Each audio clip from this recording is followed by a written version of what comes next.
Hey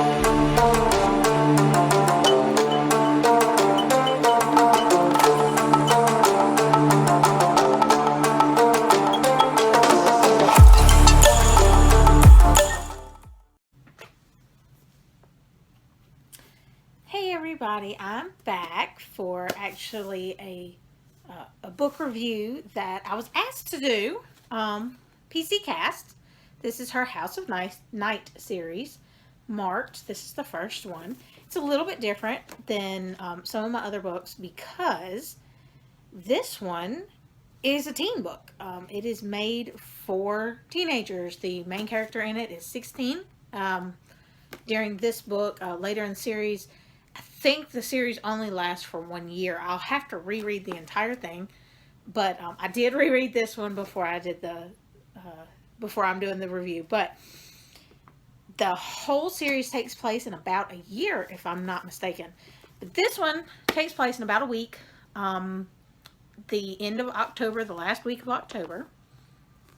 It's really good. It's a great starter series for children or girls or boys, either one, that want to start reading something paranormal, but they're not quite ready for some of these books back here. This one is very youth friendly. It is great. I would say 14 plus for the kids. Now, as far as sexual content on this one, there's not much. The biggest thing happens pretty early in the book, and it is a little weird because it's kind of voyeuristic. Uh, but it's something that most teenagers already know about. It doesn't go into a whole thing as far as true sexual content. If you think that a child has not had any experience at all with attraction or any kind of sexual content, maybe not ready for that. Most 14-year-olds already know more than what's in this book. There's not a lot of cussing. There is no actual graphic parts to it. Now, it does get a little bit weird because it is a paranormal book. And I have issues with some things. Like, I didn't let my kids watch Harry Potter until they reached a certain age. Once they got to that age that where they could understand what was going on, I let them watch it. But when they're little, they don't understand that, hey, it's paranormal. It's not real. So I don't, you kind of have to watch that. Once they reach that age, this should be fun. But anyway, this book is House of Night. It's really good.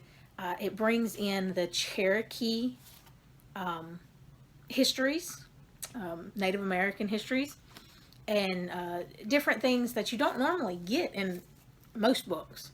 But I did have somebody ask me to do a review on this one. I do love it. I have well, not the whole series, but quite a few of them. I think I lost one because I let somebody borrow it. But it is a really good series. Zoe is a high school student. She's having issues with family and her friends. Friends have found drugs and alcohol, and she's not really into that. And so she's kind of feeling, anyway. Then she gets marked. In this series, vampires are not made. They are not necessarily born or anything like that. They are marked. And for whatever reason, regular humans have been chosen to become vampires. And they have to go to vampire finishing school. Yeah, I know. It's kind of weird, but it turns out to be a great book. She is pulled from her life with an overbearing stepfather, and a fairly crazy life, but something that a lot of kids see a lot of. But it's really a fun story once you get into it. her big thing, let's see, at one point in here, they are asked, and it's the whole group, they are asked to make a wish, basically. Make a prayer, make a secret wish that you would like to have come true. And this is basically during a church service. And she does. She makes a wish of, I want to fit in. I want to feel a part of something, because she has felt alone for so long. And she does. She ends up becoming a great person in the book.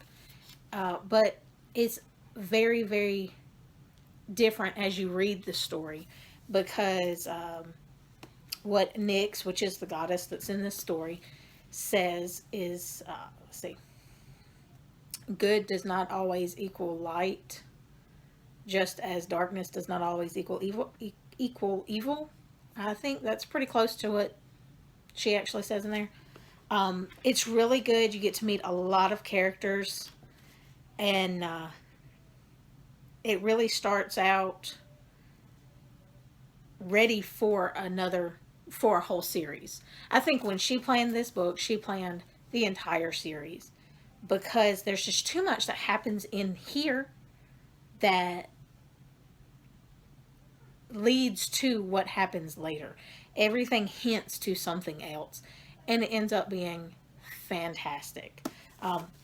Thank you for suggesting, because again, this is one of my favorites, but it's one of those that's kind of different from what I normally do, because it is a kid's book.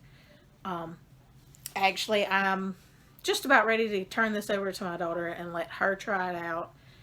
She likes this kind of thing, and I'm just about ready. Just about. She's still a baby to me, but I think she'll love it. And I know that there's worse on her reading list. I know that. I've seen it. I've seen some of the stuff that's in their library at school. I would rather her read this than some of the stuff that's on that list. Again, I love this book. I don't remember how I stumbled across it, but it's great. And if you are looking for something to give a niece, a daughter, a granddaughter, or boy equivalents, a son, a grandson, or a nephew, or anybody that likes vampires, something a little bit off the wall, a little bit paranormal, get them to read this. If you think that they won't like some of the other stuff, they might like this one. Thanks again. Like, comment, share, subscribe, all that stuff. Let me know what else you want me to read. If you have a specific book that's like your favorite and you want to see what I think about it, or if you wrote something, let me know. I would gladly read it. I read all the time. So thanks. Have a good day.